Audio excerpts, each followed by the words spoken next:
traditional custodians of the land on which we gather, the Turrbal people of Yuggera land, as well as the Warringah people of the Warringah land. We recognise their continued connection to the land and waters of this beautiful place and acknowledge that they never ceded sovereignty. We respect all Turrbal and Warringah elders and ancestors and any First Nations people here today. I can't take it anymore! Good afternoon, good evening, good day, and good morning, Blurtsters, wherever you are around the world. You are listening to the Blurt. You absolutely are listening to the new Blurt. Good evening to you. It's about 3 minutes past 8 on the 19th of April, and as the segment shows you at the start, we do have a special guest, Mark Kelly, from the Vote Tony Out campaign of 2019 and the Keep Tony Out campaign of the 2022 election that is called a campaign. Just a bit of a nightmare, really, for all of us. But we'll find out a lot more about that when Mark comes on the show. Mark will be with us in about 5 minutes or so. So just hang about and you will get educated on all things independent. And also, Mark has lots of other things to talk about because he's a mad keen surfer and he is the CEO of Global Surf Industries. So lots of things to talk to Mark about, but definitely on the independent side. And then when we get through that, we will probably do Let's Get Technical. Got a couple of interesting things on Let's Get Technical. If we get there, it all depends, basically with Mark's segment. And then, and that'll wrap the show up, basically. And then if you've got any questions after the show, you can just get in touch with us on blurtstar@gmail.com, any of the Instagram or Twitter, which is @blurtnew. And obviously, you can check out the YouTube channel and Facebook as well. Anyway, no further ado, I should probably tell you that obviously the co-host of this show, Wency, it's just about to appear. And I think we should do that as soon as possible so that we can get our guest in as soon as possible and we can get this party started, as it were. So put your hands together for Wency!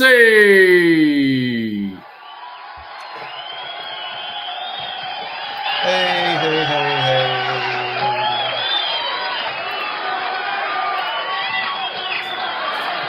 And he's back. And he's up. Hello, hello, hello. That was a They're long, getting more excited long every clap. time. Every Yeah, I time know, it gets they're longer. getting excited. It's going to have its own segment soon. Just the, It just the is. clapping. You know what, though? I think the excitement was that they know that Mark's up in 5 minutes' time. I'm pretty sure that's what it was. Yeah. I think that was. but you were getting some of the applause, so you're very lucky. Okay, I'm lucky. I'll take 10% of that applause then. How's your week been, dude? Yeah, good. Oh, look, well, it's only sort of just started from a work-wise perspective, but I had a lot of good pluses today, and from a Blurt perspective, we had some good information too, some really good feedback on some guests that are coming on very soon. So we're looking forward to that, obviously. I've been sort of pumped and looking forward to Mark being on the show. So yeah, my day's been quite good from that perspective. My daughter decided, I think I mentioned it too, she decided that it was a good idea to walk a dog in the dark after having a brewski or two in a park, which, as we know, is not a great idea. No, not a good combination, that's for sure. No, and it didn't end well. And so she's hopping around the house at the moment. So, okay, just a sprain, I hope?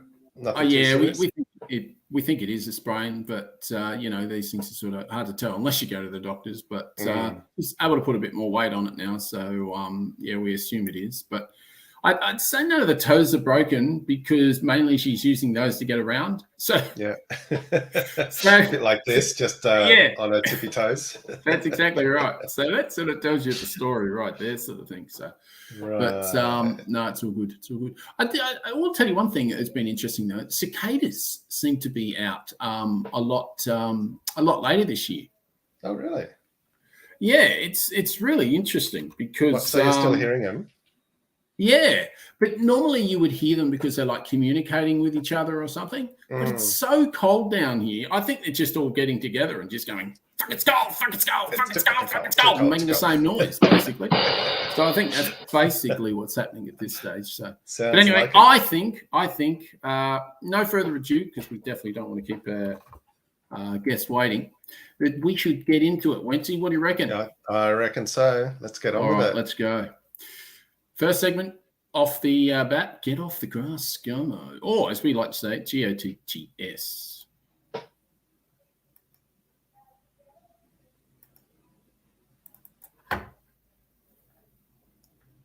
Just move back from there. Hey guys, I've just reseated that. Please, off the thing. Sorry, man. All good? That's all good. Thanks. Tonight's special guest is Mark Kelly, as we have referred to already. We're very lucky to have Mark on the show last year, and he's been one of our top downloaded shows of last year, and so it's been fantastic. He's been able to come back on. It's obvious that people want to hear what he's got to say because that show is about independence as well. He was behind the Vote Tony Out campaign in 2019, and as I have alluded to, now the 22 Keep Tony Out campaign, and it looks like Zali's doing a pretty good job in there because the Liberal candidate is shooting himself in the face or the foot or anything, but if she just get out of there would be nice. He's a very busy man, mad Keith surfer, and so much so he runs a multi-million company called Global Surf Industries. We very much appreciate his company and knowledge tonight, straight from his boat, I think. Maybe not. I'm not sure.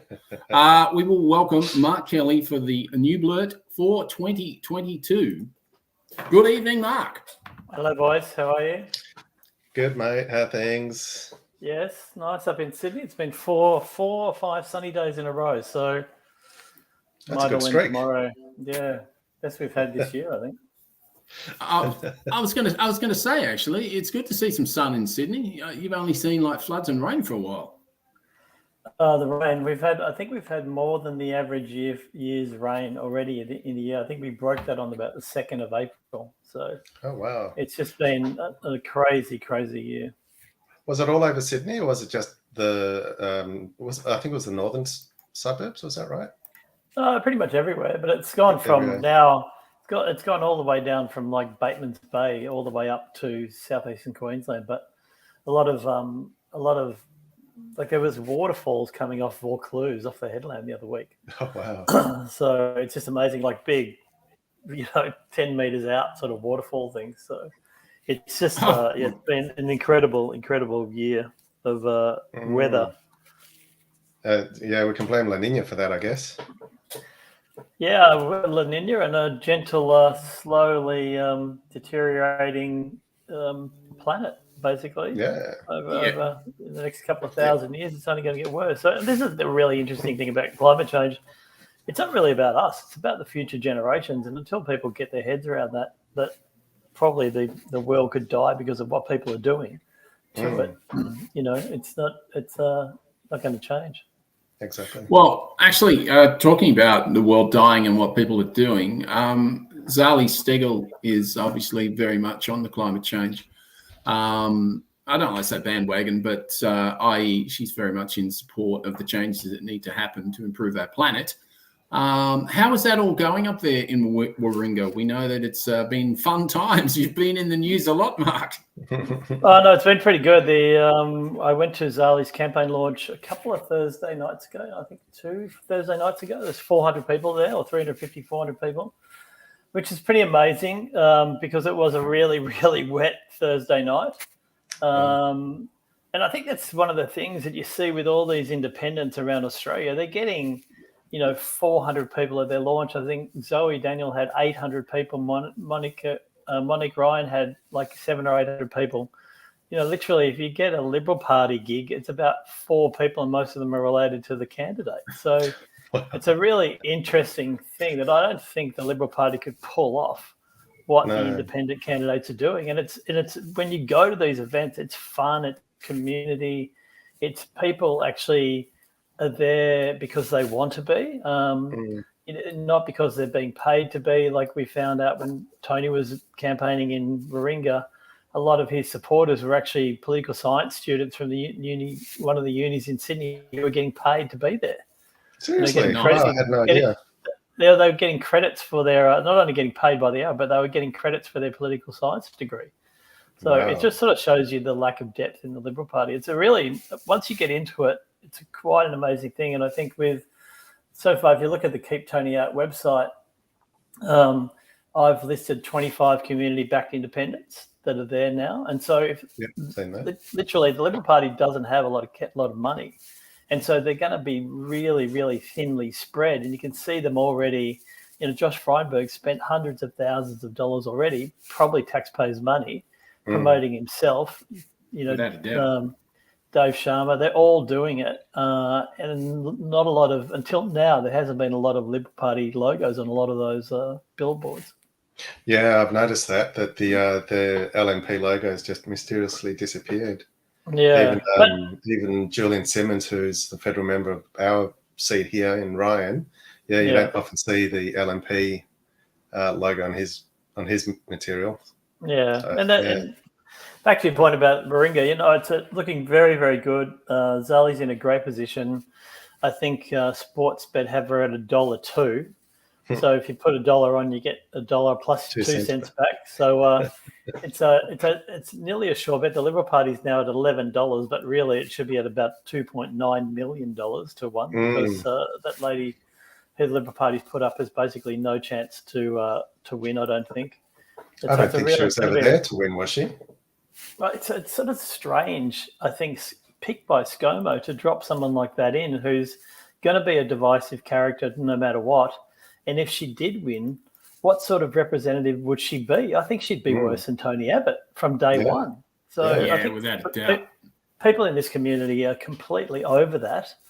And I think this is what you're seeing. You're trying to see wedge politics at a candidate level by the federal government. And you'll see this around Australia with some of these other, I think there was 9 of ScoMo's captain's calls who dropped them in.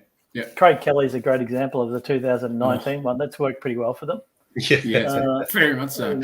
Yeah, so it's going to be a really interesting thing. And it is quite easy to be depressed about the election, just with all the sort of, muckraking that goes on. But I think if you look at the independents and you look at, if you go through the vote turning out and you looked at each of those independent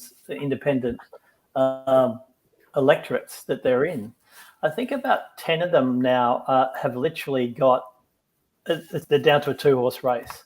So that's fantastic because at that point, you can see in the electorate when people go to the booth, they can see, okay, I'm going to vote for someone who's going to win. And if they don't like the current Liberal or National Party candidate, then they can flip to the independent. And you find this is what we did in Warringah. Basically, Zali she took about half the Liberal vote, but she also took half the Labor vote and half the Greens vote. And that's exactly right. Out of 37 booths, we won 22 on the primary vote. And I think you're going to see that happening around Australia. I think Sophie Scamps in Mackellar has definitely a big chance, I think, to win that seat on the primary vote. And you might find that, down there in Goldstein, Zoe Daniel could do quite the same. And I think the Treasurer has built over the COVID period, the Treasurer has built up a massive amount of enemies in Victoria over that period. And I wouldn't be surprised to see Monique Ryan win down there. Yeah, Kexer knows all about the what would you say, the hate that Josh gave to all Victorians. Oh, yeah, absolutely. Actually, I was going to talk to you about that. It's really interesting because Irrational Fear, obviously I know you know Irrational Fear. Yeah. So Dan had a billboard up in Kooyong, and you probably know about it. It said something about you need to find a place to stand up or something because you're going to lose your seat. And it was a standing desk or something. But anyway, the billboard was so that, someone could accidentally, not on purpose, graffiti it maybe with a name like Frydenberg or something like that. And apparently the media operators said that he had breached some political rules or processes, etc., when he put that board up. The board up. Anyway, the board was replaced with the Liberal advertisement for For Josh. Right. unbelievable. Just Yeah. I mean, seriously, it's just different. It's different rules for different people. It's Yeah. just We- phenomenal. We had that in Manly here in the last election. There was about probably 9 or 10 houses in the street I used to live in Bower Street, and we all had big banners, vote Tony out banners and Zali banners. And someone complained, and one of the Liberal councillors basically said, you have to take those down. We had rangers come around. We were threatened with fines, and you could have banners on your house. So, like if you look at a building site, they have massive banners, Yeah. And so, well, that house down the road has that, and they go, oh no, that's okay. That's a building.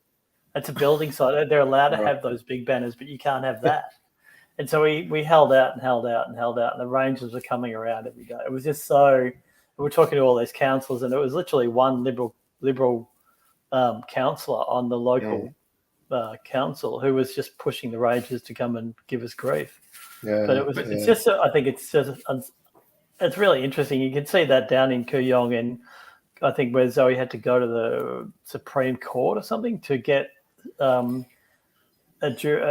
judgment on if the council would allow, call flutes before the election was called. Like, they're just really trying to tie these candidates up from, and I think in the end, what it all does, it just builds that bigger community spirit to go, why are they doing that? Why are they trying to piss people off? And I think a lot of it just backfires.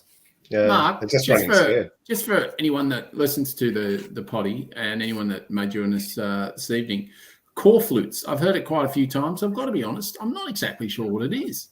So call flute is actually a plastic. It's a plastic sign, and you can see around, most of the electorates now. You'll see it's about. It would have to be about A1 size or AO size. It's quite big. Yeah. Yeah, it's quite large. Yeah. And it's just usually with one stake or two stakes, and they just have it in the ground there on people's fences. Now we've talked about it, you'll see dozens tomorrow. You can drive around, and it's just a little, sort of like it's a sort of like a badge of honor, I guess, to say, we're supporting this person. Yeah, exactly. And you see them on A-frames as well sometimes. The same size. Over the weekend, my wife and I walked from Manly. We were going to walk to Palm Beach, which is about 30 k's, but I was going to say that seems like a fair old way. Yeah, we broke it up into two. We got one, so we did two about 11, 12 kilometre days.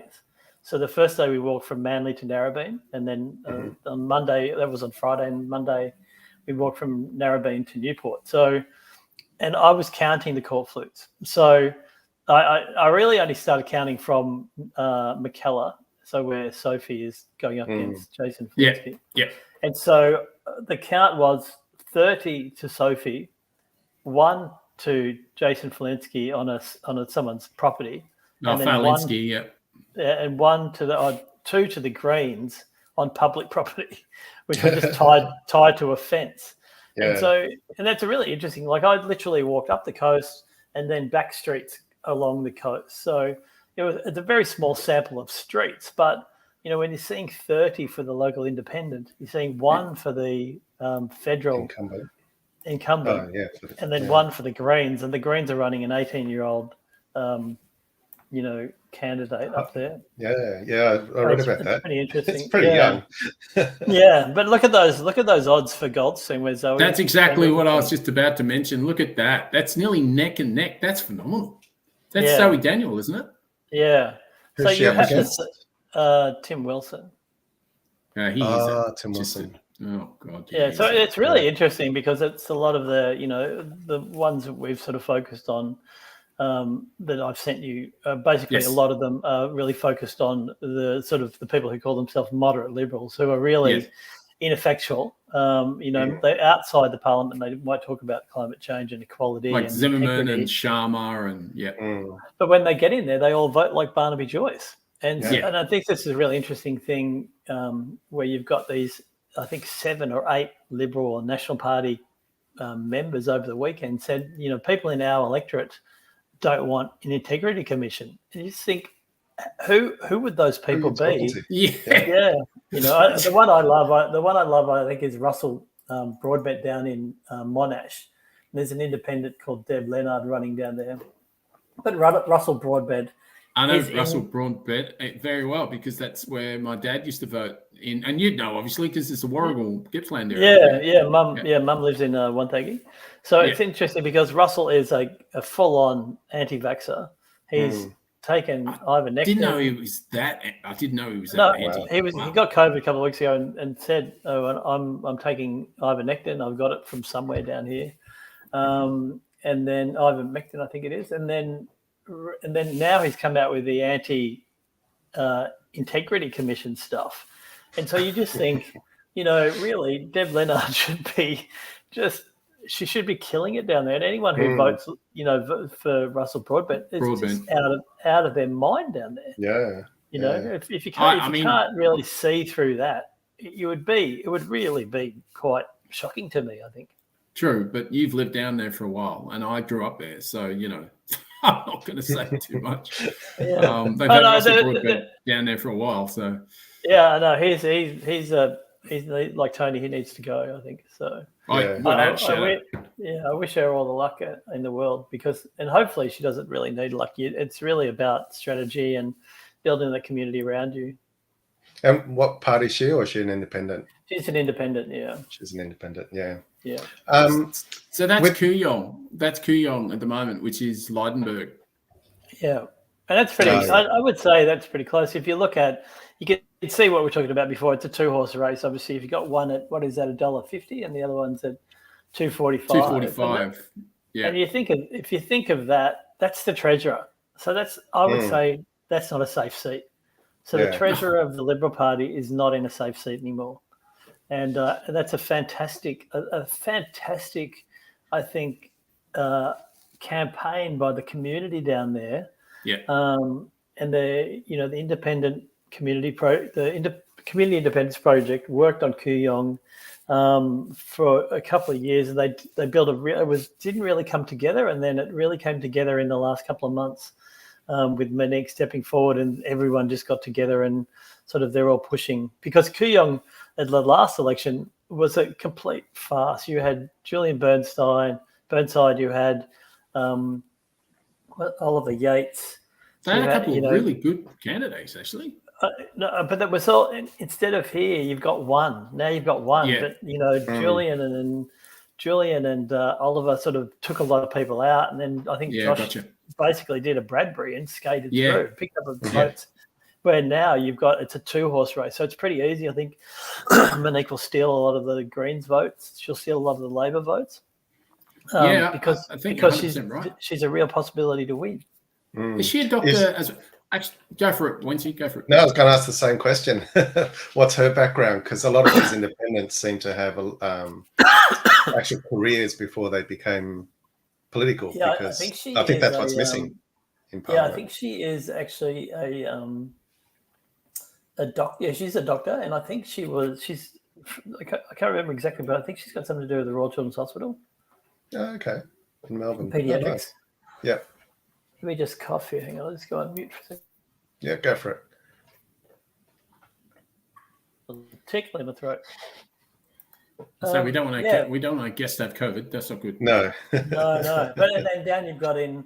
There's this. I think there's for me. It would be really, really interesting to see if you think of the last election where you had 4 independents, if you include Rebecca Sharkey. Yeah. And so this election, if you can get 8 or 10 on board, imagine the springboard effect that will bring to the next Parliament of Australia. Yeah, absolutely. So the 46th Parliament might have 8 to 10 independents, and I would say the way the Labor Party is going, which is horrendous, they may have the balance of power. And I think a hung Parliament, while the Liberal Party really hates that term and really doesn't want that, and you can see ScoMo talking about not doing deals and trying to put some fear into people. I think what you'll see is you'll actually see dialogue on every piece of legislation. You'll see conscience votes by all the independents on that legislation. You'll see, legislation being improved to the point that it's passable. Like you've got, for instance, the other day where ScoMo was blaming the Labor Party for the lack of the integrity bill. That is just Bullshit. bullshit. Yeah, You know, Yeah, and exactly. I think They for never him put to it to Parliament to debate. And no, well, they said the Labor's not going to support it, so it's out. And for me, you know, you've got Helen Haynes doing an absolutely sterling job pushing this. Oh, she's sensational. And now you're going to have a lot more people pushing that. So I think you'll actually in a hung parliament or a parliament minority government, you're going to see stuff happen. And I think for the whole of Australia, it's going to be a really, really good thing. So I'm looking forward to it. I would really love Australia to be a minority government. I'm not sure how many of the independents would actually work with ScoMo, because over the last 3 years he's treated a lot of them with contempt.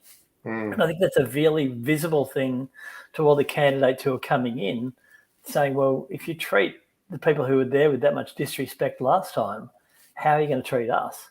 So it's going to be a really interesting thing to see how it all plays out. But I really admire the independents' stand at the moment, saying, look, we're not going to back any party. We're going to wait until see how the numbers fall, and then we'll talk to each of the leaders after that, which I think is a really, really sensible, common sense, pragmatic approach.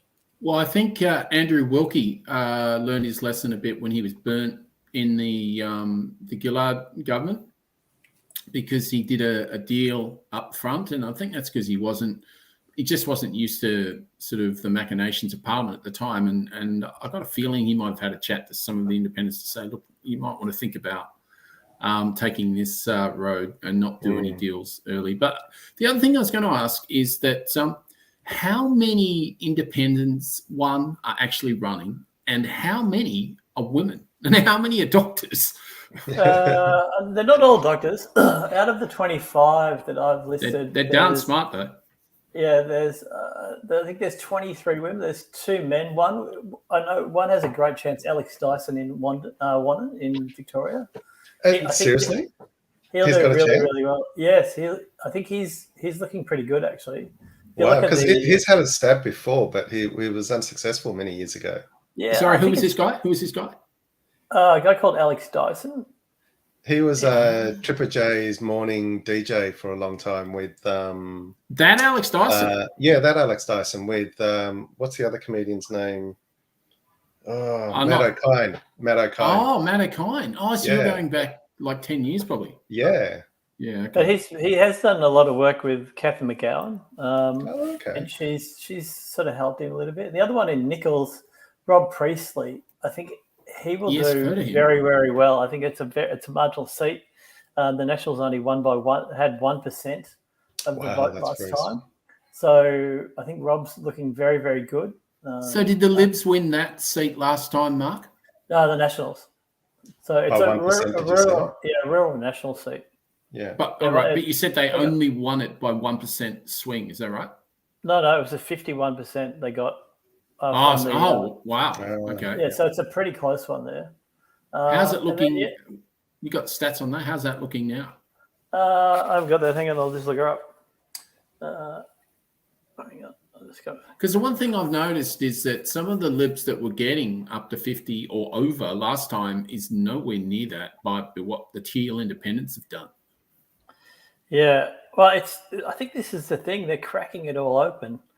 Oh, yeah. You're right, and you really won't know until election night, you know. The other one I think, hang on, let's just look at Nichols quickly. Yep.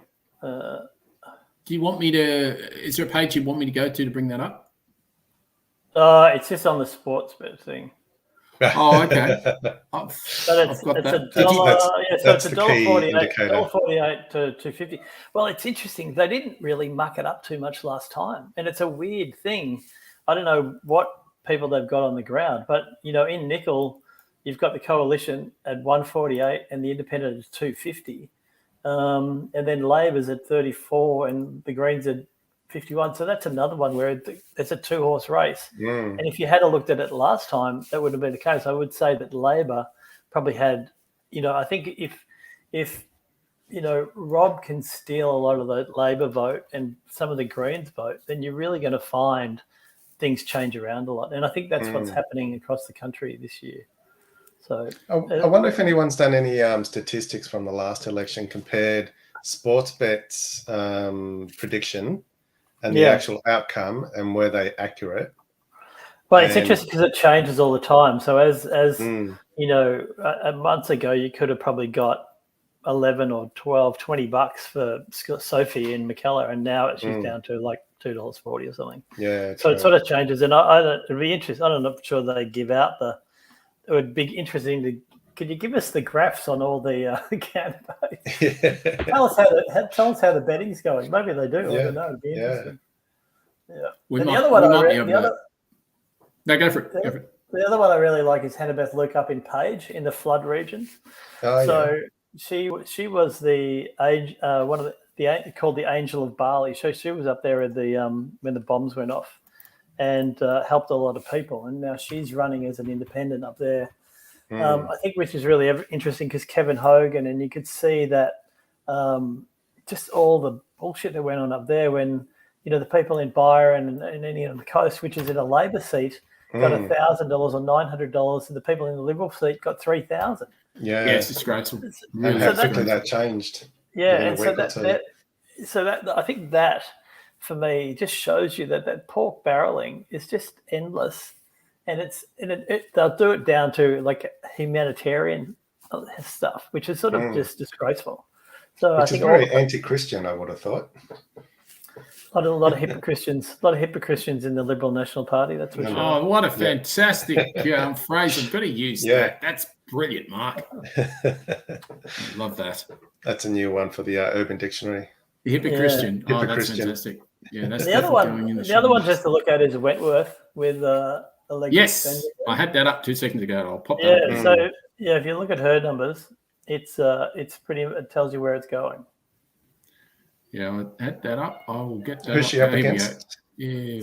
So that's the old Dave Sharma. Oh, Dave Sharma. Yeah. Yeah, because this is the old Howard seat, isn't it? Malcolm Turnbull. Oh, but didn't Okay. I thought Howard wasn't Wentworth? Oh no, you're right. It is Malcolm Turnbull. Yes, He was Bennelong, I think. Was he and Bennelong? Karen Yeah. Phelps. Yeah. Karen Phelps Yeah, won this Karen at one Phelps. stage, didn't you? Yeah. In the after the by-election. Yeah. So and Dave only just got through last time, so it's a really Yeah. interesting seat. It's a lot of there's a lot of wealthy people there, but also there's a lot of just mums and dads and a lot of people, a lot of single people, couples, no kids. It's a really, really mixed bag, Wentworth. And so it'll be a really interesting thing there because I think Allegra has just been able to build a massive community campaign. And again, Dave's probably relying on people doing, political science degrees to help him out. So Yeah. And there aren't that many of those around, I'm sure. Allegra is backed by the Climate 200 Simon Holmes Accord. Is that right, Mark? well, they're not. They're sort of backed, but if they meet the Climate 200 sort of criteria, then they will match their donations. So Right. she's been able to do that, and so And- she has got some money from Climate 200, as have out of those 25 people, probably I'd say probably 20 of them have. Yeah, I say he's definitely funding a lot, no doubt. Yeah. And the interesting thing that you talk about Climate 200, so on the board of Climate 200 is Rob Oakeshott and also Tony Yes. Windsor. So they were both great independent candidates in the past. They were fantastic. And again, as you said before, they've learned from their experience in Parliament, and they can, be mentors and sounding boards for a lot of these candidates as well. So, which is fantastic. I think resources to have. So there's just so many resources, I think, for the independent candidates now that aren't there. And I think, what I was doing with a lot of them beforehand was just helping build community programs before the candidate came around, because in Warringah, that's what really helped. So in a lot of these electorates, you had things like McKellar Rising. You've got the voices of groups who are more activist as opposed to sort of talking groups. And so you've seen those basically bloom into great campaigns like Goldstein, like Kooyong, where they really built something up. So I think that's been fantastic, and I think that's where the springboard effect comes in. I've been helping a guy called Brooke Turner who wrote there was quite a lengthy 6,000 word article in the Good Weekend a Okay. little while ago, and I've been helping him research a book that'll come out after the election around this topic. So it'll be amazing, I think, once you see the background and you'll see who won and who lost. There was a great documentary years ago about AOC in the Congress in the US, and they followed, I think, the journey of 4 or 5 people who were trying to get in, and none of them. She was the only one who got in, but I think it was called Burning Down the House or something. Oh, I think it was knocking down the house. I think. Yeah, knocking down the house. So I think that was just a great documentary to be. Yeah. It would have been thousands and thousands of hours of footage to pull that together. Oh yeah, yeah. And Brooks done. He would have done hundreds, if not 1,000 hours of research already. So it'll be a great. That'll be a great book to come out, hopefully before Christmas. Yeah. Oh, that sounds good. We'll definitely leave the link with us, and we'll make sure it's in the show notes. So Yeah, definitely for later on. Question for you, Mark. A lot of these independents I've noticed are all in the majority of them in New South Wales and Victoria. Here in Queensland, there are very little independents running. Yeah. Do you have any insight as to why that is?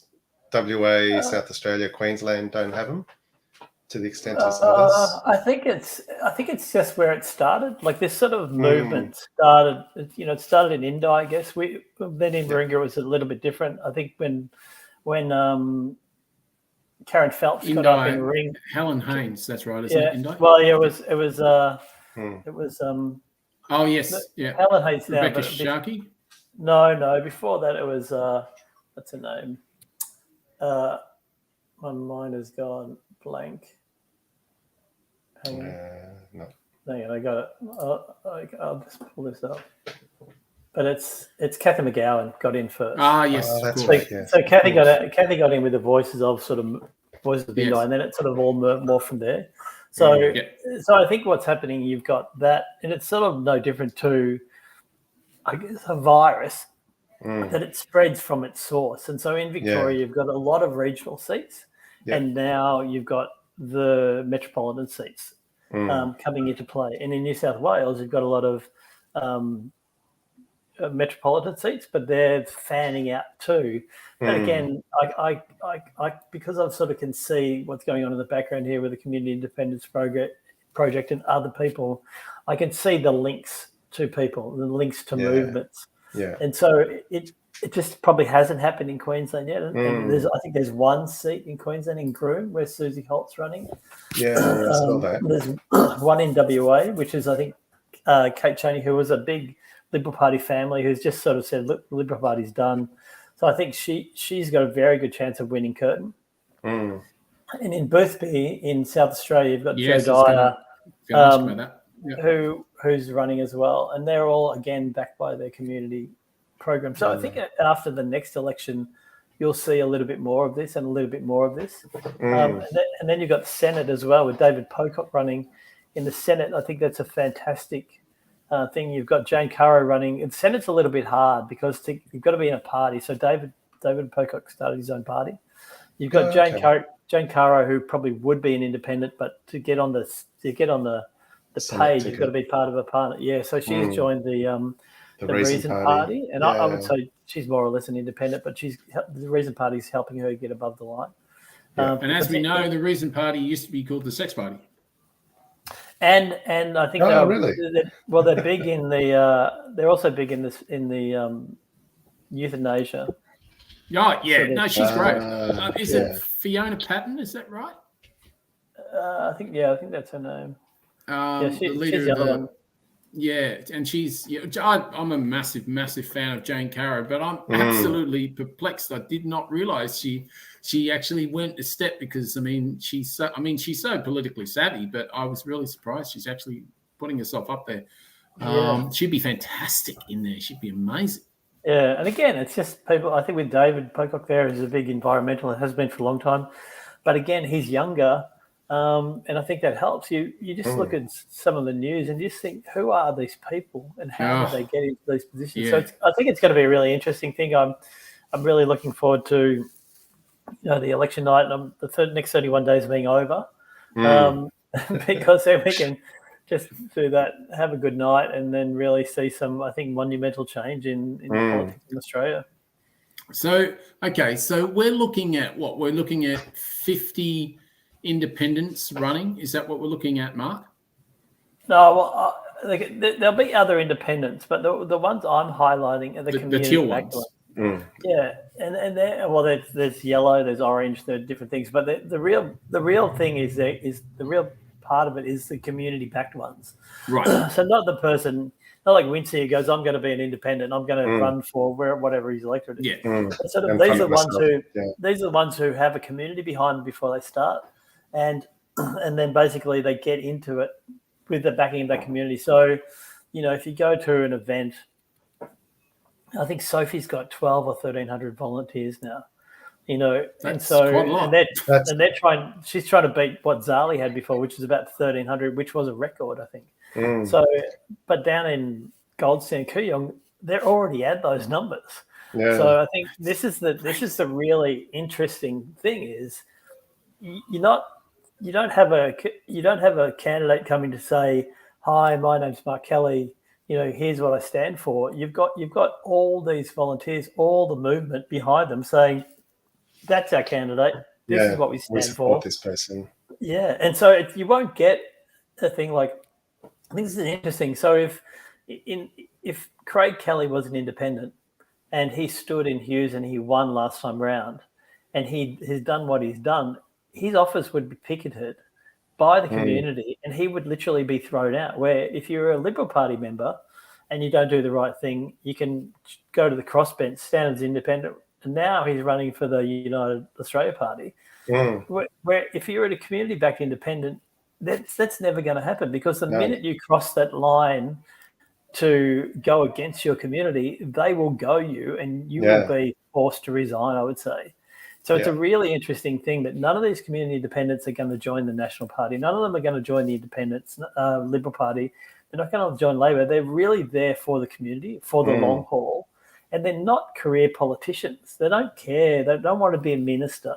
They just want the best for their community. They want change. Exactly. They want change. That's exactly what you're going to find. It's a really interesting, time in Australian politics. And a lot of the media don't get it because they can't understand how it works. They can't understand. And there's going to be a lot of people with shock looks on their face on election night, because they're going to see, once people go to the polls and vote, what actually a community-backed independent looks like. So for me, it's a really big thing. It's interesting because the transit zone, as you know, has been doing an expose on quite a few of the independents. And, I mean, they're obviously right across what's going to happen on that particular pod. And it's been really interesting, the conversations they've been having. And, as you say, some of the sort of decisions and positions that the independents are going to take or not take if they do, win from a hung parliament perspective, etc. But you are right. I mean, I've heard Mark Kenny talk, not Chris Kenny, Mark Kenny talk quite a bit about the independents. But to be honest with you, most of the other media, and especially the commercial media, which is just a joke, they don't have a clue, and they don't even talk about the independents. I mean, they're scared of them. That's probably why. Well, no, I don't think they get them. They only get the two-party politics. And the other really interesting thing is the polling. Like, polling does not cater for independents at all, and so that's why you get these big surprises. And that's why I sort of like, in a way, the measure of Sportsbet, because somehow they've got people on the ground who are feeding them information back. Where if you do a poll and you're saying, of the two parties, who would you vote for? Like I watched the news tonight, and they were saying 39% want ScoMo, 39% want Albo, and 29% haven't made their mind up, or they're going to vote for independents or other parties. So it'll be quite interesting. I think you might find that One Nation loses a lot of people to Clive Palmer for whatever reason, like God help us. Or the next Prime Minister of Australia, Craig Kelly, God help us. But it's a really interesting thing. Some of the things that they're putting up, and they're starting conversations, which I think is a great thing. But it's whether they're can pull some of it off. And I think a lot of it is really the independents on a crossbench will be able to pull a lot of things off, because they'll be able to really work with both sides of politics to get great legislation through and really move Australia forward. Yeah, have real debate, not just one-sided. Yeah, and This not is even what I want. and not even debate. It shouldn't be about winning or losing. It should be about making things better. And at the moment, you've got this adversarial type of politics, which is there has to be a winner and there has to be a loser. Yeah. And I think if you get a really good crossbench together, it basically just builds on to try and get best. And so you've got both parties trying to work to get best all the time. Yeah. Where the adversarial, go to war politics, and if you listen to, Parliament at all, and you listen to the God help us question time, it's just Try not to. It's an absolute disgrace. It is a disgrace. And they're getting paid. I can't even imagine what it costs if you add it all. 100. It'd probably be $200 billion or something that the current politicians and the past politicians are costing us. True. It would be very true. Just in salary. It would be just in salary and expenses and stuff. It would be interesting to know what that number is. It would be. Hang on, let me do. Maybe that's one for the media to ask ScoMo tomorrow. How much does it cost us when you're in Parliament? Because I'm sure they want to have politicians in Parliament. Yeah. I think that just on the basic salary of a politician, it's $32.8 million for their basic. The people that are there now, then you go on top of that. Then you go on top of that for different things. So it could, and then you've got pass, and it could go up to, I don't know, it might be $100 million. Does that include the Senate? No, that's just the House of Reps. That's just the House of Reps, yeah. The worst part about that is that we're paying for it, Mark. We are paying for it. Yeah. Paying for them to argue in Parliament. Yeah. Like kids. It's like Kerry Packer said, it's, I don't mind paying taxes, but the way you guys are spending the money at the moment, I don't really want to participate. So If only we had that option to not participate. Yeah. Well, the fossil fuels and the big tech seem to have that option somehow. So not exactly sure, but there are a lot of companies not paying a lot of tax. That's for sure. And getting a lot of government money to run their businesses. Yeah. Very, very true. Exactly. Wancy, we got any more questions to hit Mark with? I think I've got a couple here. No, I think we've covered everything that I wanted to ask. Well, I suppose the only last thing I sort of had is a encapsulating question, I suppose. With what you know, and obviously have a bit of an insight to compared to many Australians when it comes to the independent and how the election may turn out. What are you, realistically, if someone sort of held a gun to your head now and said, look, what do you think is going to happen?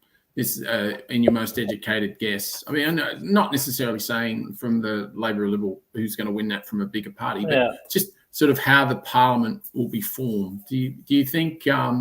Obviously, the independents we have now. I'm talking when I say independents, I don't think about Katter and all the rest of it. I'm sort of talking about Rebecca Sharkey, blah blah blah. Yeah. Even Rex Patrick, who I quite like as well. How do you sort of see it panning out? What's your sort of crystal ball? Before the thing got going, I was sort of trying to do the numbers, and it sort of was looking like Labor might get a majority government by just a few seats. But I think after the last couple of weeks of, I don't know what it is about the Labor Party, but sometimes you just think, how hopeless are these guys? And they have good policy sometimes, but they just can't. I don't know. It's sort of frustrating. It is frustrating. My gut tells me right now that the Liberal Party is going to lose a lot of seats to a lot of these community independents, because that's sort of who they're focusing on. There's a couple who are focusing on Labor seats, but not too many. Then the Labor, what you've got to then happen is the Liberal Party or the National Party's got to steal a couple from Labor. So my gut tells me that it'll probably be Labor will have more numbers on the ground in the House of Reps, and then you'll have a big crossbench of maybe 8 to 10, possibly if there was a bit of luck come into it, could be more community-backed independents. the real cat among the pigeons is not One Nation, but the United Australia Party. Will they pick up any in Queensland or WA? Are you getting any insight on that at all? Well, not really. I don't have much to do with that. It's just what I read, but it's sort of interesting to see. Queensland's a real melting pot, and they're really focusing on Queensland. They're spending so much money. You can every paper that you see, lots of billboards. It's even down here in Victoria. I mean, and then WA. It's a really interesting thing. But my gut tells me that it'll be a minority Labor government, and it sort of really. It won't matter that much because the Parliament will be forced to work together, and I think that'll be a good thing. So, and hopefully they can keep it together and there's not a double dissolution. But I think then they're sort of forced to really work it out, and I think it'll be a great thing for Australia. So I'm looking forward to it. And the big unknown is Clive Palmer's $80 million or $100 million, whatever he spends this time around. Because it's looking like he doesn't want to prop up the Liberal Party again. He sort of wants to go after things he's in his own right. But Craig Kelly definitely will not be the next Prime Minister of Australia, like he's saying. And I don't think Craig Kelly will actually. I doubt Craig Kelly will actually hold the seat of Hughes after the election. Yeah, now, I did want to talk to you about that. Hughes, what's that electorate made out of? I mean, how do the people feel there? And so it sits next to Cook down there, and it makes up the other half of the Shire. And so you've got him. The Labor Party haven't got a candidate at the moment. You know, we're 2 weeks in. The Labor Party haven't got a candidate, so they're pretty much dead. The Liberal Party's got a candidate, pretty much unknown. And then got. I thought Cook was ScoMo, no? Right, he's actually right. That's the neighbouring electorate. So then you've got Georgina, what's her first name? I always get this mixed up. Georgia Steele? Yeah, Georgia Steele running down there. She's Hughes. She's isn't she? So she's orange, not teal. Right. But it's going pretty well. And then there's another independent as well running down there. But I think Georgia's got the runs on the board down there. I think she'll do quite well. I was going to say, I mean, how can you honestly, in your right mind, not vote for Georgia Steele if the only other option is Craig Kelly? It's Craig Kelly. It's Craig Kelly, and then there's a hereditary Liberal Party vote. So Georgia's thing is to steal or to convince the Liberal Party people that the Liberal Party's given up on Hughes, and then bring people over to her. And bring people, and she'll pick up preferences from any Greens voters. She'll pick up preferences from the other independent. And she should be able to get a lot of those Labor Party votes because the Labor Party hasn't got a candidate. So it's going to be an interesting one. It's going to be an interesting one down there because it's just an absolute schmozzle on the Liberal Party front because I think that was one of ScoMo's, captain's calls again. And then you've got the Labor Party in disarray, and then Craig Kelly and the United Australia Party, which is sort of that's not what people voted for last time. So.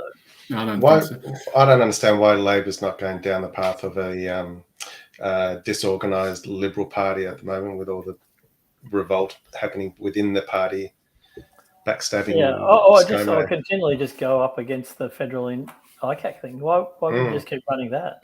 Yeah, it's sort of dumb, but you can see that the amount of money that they're promising everything, it's sort of, I don't know, it's a bit on the nose after a while, and it's just this really weird electoral cycle where if you look at the independent candidates, what they're talking about is integrity, equality, climate change, climate action, and health.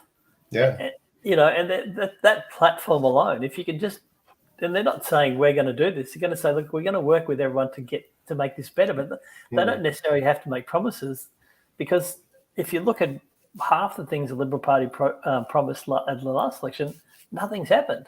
Yeah. No, nothing has happened. So the bigger promises and short on delivery, I think people are they have to be able to see through this. I don't think I'm anywhere near smart, but That's the logical reasoning, but I've just got a feeling that it's not what we're going to see in the. I'm just hoping beyond all hope that Labor does a Bradbury. That's yeah. That's all I hope. It'll be in a minority situation that I think I'm more than happy for that. I'm happy with that. And I think but I understand exactly. Sorry, go for it. Yeah. Well, the big thing here is the Parliament of Australia isn't a presidential election, and the parties want it to be a presidential election. They want you to think ScoMo or Elbow. But really, the people of Australia need to just look at their local electorate and who is going to represent them best. And then that makes up the Parliament of Australia. So forget the presidential election. There is none. We don't have a president, and we'll have a prime minister based on the electorate, the outcome of the electorates. And if everyone did that, we would have a totally different makeup of a Parliament in Australia. We'd have more diversity, I'm sure, too. And I think if there was better questions by the media as well, you might get better answers as well. I mean, some of the... I don't think there's any point in asking people a point-blank question, what is this rate, what is this number, etc. I mean... it's just lazy journalism. Yeah, I think, they're just looking for the gotcha moments, and the gotcha moment doesn't really need. I think I loved Alan Brandt's response in the National Press Club the other day. He just said, Google it, mate. Like, I've got better things to talk about. That was fantastic. That was. I think that's one of the best things that's happened so far in this campaign. I think the only thing he didn't do was come down and punch the guy in the head. That's the only I think that could have only improved it. But, they're always interesting. They're always interesting. Those 3 or 4 minute questions that get asked and they're a yes or no answer. Like that's not being a journalist. That's sort of trying to get your name in the paper yourself, isn't it? Yeah. Let's just talk policies and what vision have you got for this great nation and things like that. Not what's the price of bread and petrol. We shouldn't be doing that now. We should be doing that over the last 3 years. Like the whole thing's a little bit dumb. I think, and there's a much better way to do this, and I think we'll find that there is a much better way to do it. And I think if you look at Helen Haynes, if you look at Rebecca Shark, if you look at Sali and you look at Alan Wilkie, I think they're great examples of how politicians should act and how they represent their community. They're doing a very good job, and I think they'll all be, re-elected in a really, I think, positive way. Yeah, I would totally agree with that. I would totally agree with that. It's been fantastic again having you on, Mark. Really insightful. Make sure you leave that link with us for the book because we're both really interested. That'll come out later on. It's got to be written at the moment. After election, that's cool. That's cool. Yeah, no problem. But I might get you to introduce you to Brooke at some stage. It'd be great to have him on. Oh, it'd be magnificent. We'd be more than delighted for that to happen. So that'd be fantastic. Again, just really appreciate your time. We know you're a very busy man. Yeah. And we'll cross our fingers and be thinking about you on election day. Yeah. All right. And if anyone who lives in Gippsland, in Monash, put them on to Deb Leonard. What's her name? Deb Leonard. Deb Leonard. That's the independent down there, yeah? Yeah, just go to keeptonyout.com and then go to other electorates and scroll down to Monash, and there's a link to her website. But, there it is. Done. Yeah. All right. Introduce anyone you know in that electorate to her. That'd be great. Yeah, no problems at all. We can do that. I can do that anyway. So that's all good. Thanks very much, mate. We'll see you next time. Take care. Thank you, Mark. All right. Thanks, Mark. Thanks much appreciated. Bye. See you, mate. Well, that was very good. Now, a tiny bit of this. Hey, this is Hannah Melville-Ray from the Australia Institute. I'm listening to the New Blurt with Wency and the Kegster, and you should be too.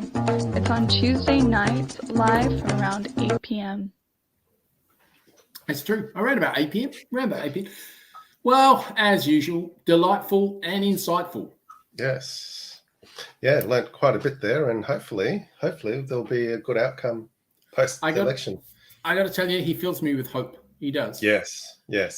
He does. Yes. The last few days, it's been a bit down seeing the campaign on both sides and how Absolutely. negative and just irrelevant it's been.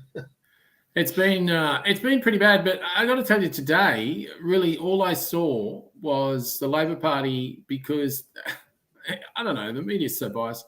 The Labor Party just batting back basically the lies that ScoMo's putting out. Exactly exactly what Mark just spoke about then.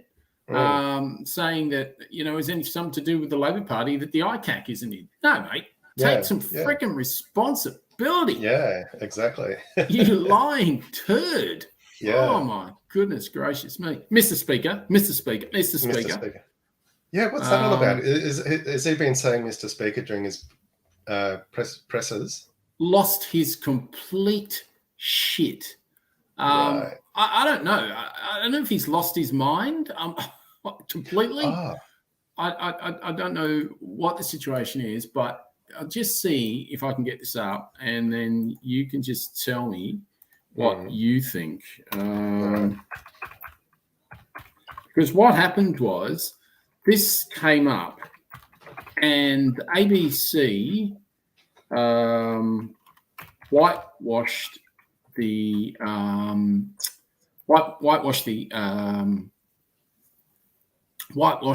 interview. So see if you can hear this. Mm-hmm. I'm going to pop it on. Actually, I'll do better than that. What I'll do, give me 2 seconds, because this won't take long. It's a little bit live, but that's okay. We'll just grab this, grab that, do that. So you probably might. Did you hear that at all? A little bit. Okay, give me 2 seconds. Just make this a bit better. It'll just be easier if I do this, because it will just come up a lot better. It'll sound a lot better. Okay. So just give me a second. It won't take long at all, because we've got stuff actually sorted now. Right. Okay. So you should hear this. Who are going to be in those portfolios? Defence, Treasury, Finance, of course, Mr. Speaker, all of these, foreign affairs, very important portfolios. Mr. Speaker. And I believe it is that looks like Parliament. And the issue, Mr. Speaker, here we go. I'm back in Parliament. There we go. But the issue is really. Thank you, Mr. Speaker. Well, once again, the Leader of the Opposition has come forward, Mr. Speaker, and outlined things not as they were, Mr. Speaker, and seek to misrepresent, Mr. Speaker, the remarks on you dickhead. Seriously. That was from The Guardian, but do we need to rename this segment to Mr. Speaker? Mr. Speaker. I totally agree. I was thinking exactly that. And or get off the grass, Mr. Speaker. Yes. Get off the grass, Mr. Speaker. Get off the grass. Well, let me see if I can get this right. Oh, hang on. High five. Oh, hang on. This way. Yes. Yep. High five. Go for it. High five. High five. For those listening, we are trying to. For those at home, we've lost it here at the New Blurt. No idea what's going on at all. Like slow-mo with his gaff, Mr. Speaker. Seriously. Speaking of gaffs, another one just to add to his notch on his bedpost, gaff belt. Did you hear him today mention about the job seeker $46 per week? Well, I try not to listen as much as possible, because what happens is I get a little piece of vomit that comes up just at the bottom of my throat, and I just can't swallow after that. So. And you start looking for a brick to throw at the TV. Yeah, pretty much, yeah. And yes, I did hear that, and I didn't hear one journalist correct him either. Yeah, exactly. Or have you heard or seen anything in the press lambasting him about that? Going, no. What do you mean? No, exactly. So once again, here we are seeing. Him getting all the positive press and not negative. It's total. It's just total horseshit. But hopefully,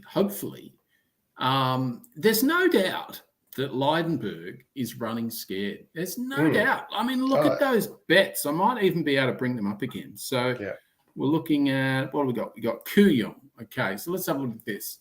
We didn't look at it in detail with Mark, but we can have a look a bit more now.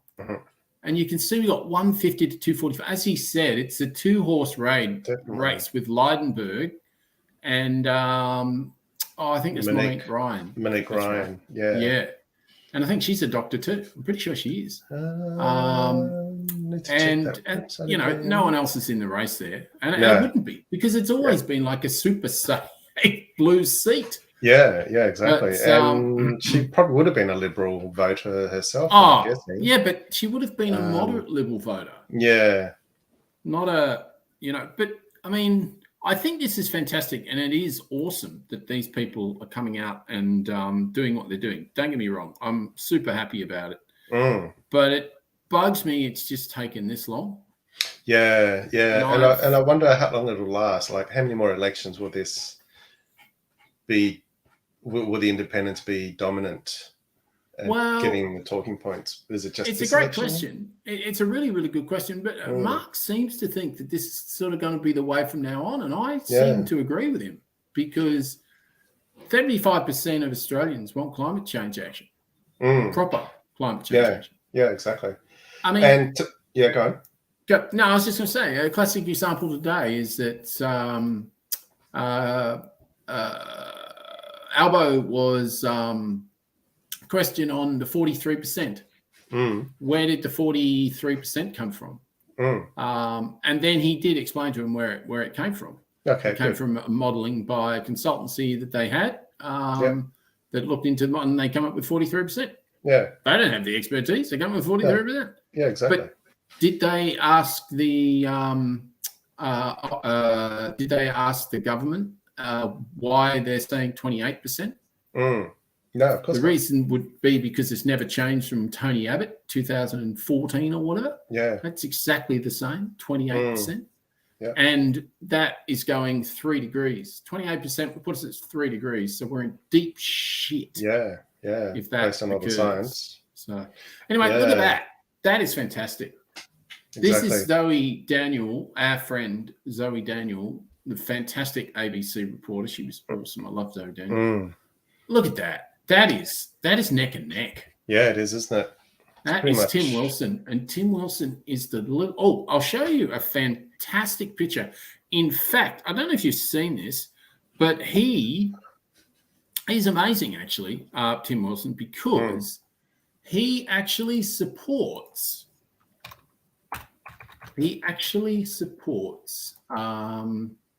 wholeheartedly Zoe Daniel's campaign. And I can prove it. I can prove it. I will show you. I'll show you exactly how much support he's got for him.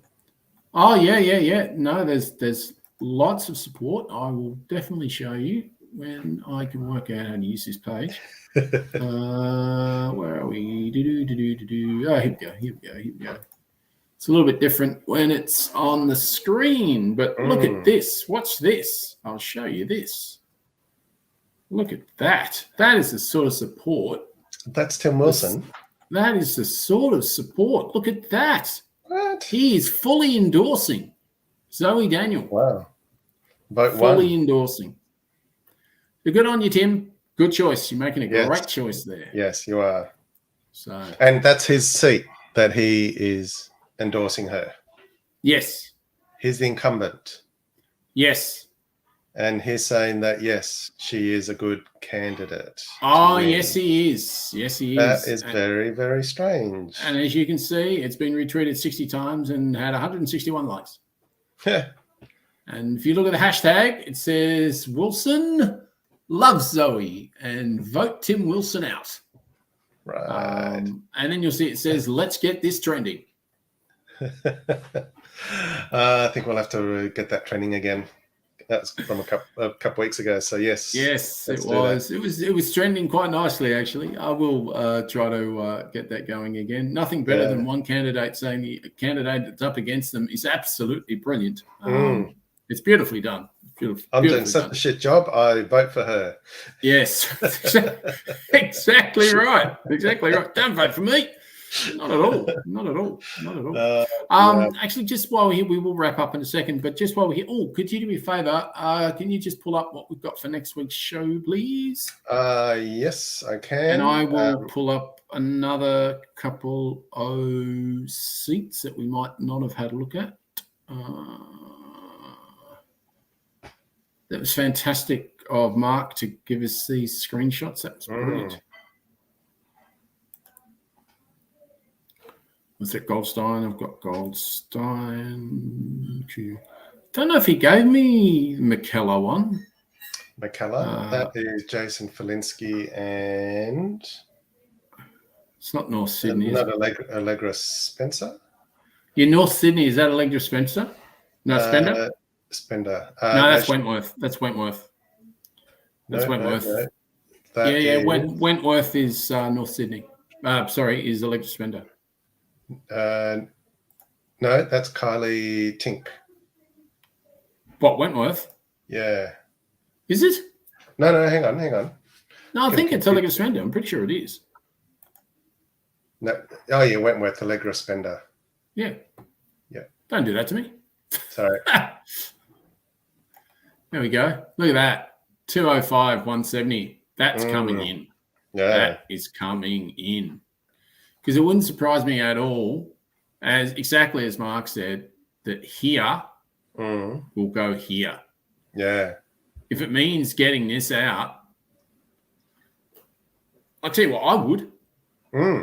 Absolutely. If it meant getting that out, I would definitely, if I was a Green or a Labor voter, I would be voting independent for sure. Yeah.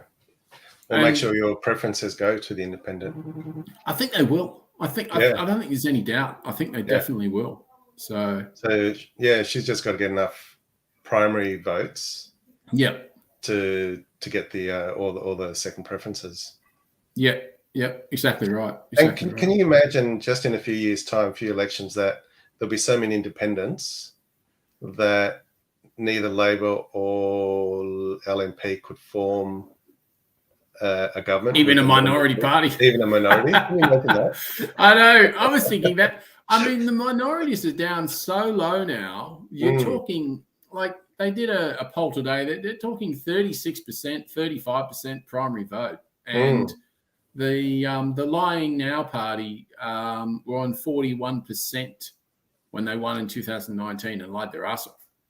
Right. So 41. So that's the benchmark. It'd be interesting to see if they get less primary votes. So they're 6% away from that now, and they've been nowhere near that for the last 3 years. Yeah, amazing. And but anyway. Yeah. Anyway. Well, I reckon that is. Oh, you were going to say what's on next week's show? Please. Yes. So on next week's show, we haven't had it in a while. We're going to talk fun facts, as well as on this day. So we'll talk about all things that have happened on the 26th of April. And first up, you've been listening to the Chinese takeaway. Oh, we've got Chinese takeaway next week. Right, for next week, correct. So we've got the 3 segments. Good to know. Chinese takeaway. Have you got anything that you're thinking about for next week? No, not yet. I'll do my my high school homework. I'll do it in the last minute before the show. No, I'll do some research during the week and see what is interesting. Yeah, I'm not. I'd like to keep away from COVID, to be honest. Yeah, I really same. would. I was about to say that. But it's so much going on in China. I know. Especially with all the lockdowns of a major city. I know. One of us might have to talk about it, unfortunately. Yeah. So, we'll see. Let's see what happens this week in China. Definitely. Well, that sounds like a great show for next week. I'm looking forward to it. Just before we go, just like to thank Mark Kelly again. Thank you very much for that. As Mark Kelly said, go to the Vote Tony Out website. You get all the electric information. Sorry, my bad. Keep Tony Out. We'll have that in the show notes anyway. Yeah. And as you know, Wency does brilliant show notes, so all the information will be there. Everything we spoke about, even the little tidbits I'd like to try to get in the show notes. I wanted to, it was actually something I wanted to write down when Mark was speaking, but I couldn't remember what it was, which is really annoying because I really wanted to put it in the show notes. But anyway. When we re-listen to it, we can absolutely. work out what that was. So it's good night for me. And good night for me. Bye. See you, people. See you next week. Potty will be out on Tuesday. Oh, just one thing we will say. Monday. We are changing platforms. We're going to be on the Acast platform very, very soon. Yep. So look out for that. It just means that the address might be slightly different coming through. It'll still be available on your usual podcast platform. That won't change. Yes, it will. It absolutely will. That will not change. And even if it does, we will obviously tell you. Yes. But at the moment, no, that won't change. But so it's it should be new, interesting, and we're hoping that we can give you a bit more through Acast and et cetera, et cetera. So something we're looking at. Just stick with the new blurt. Lots of stuff coming up in the next few weeks. Exactly. Looking Good forward night to again. it. See Good night. you, Wednesday. Ciao. See you on the other side.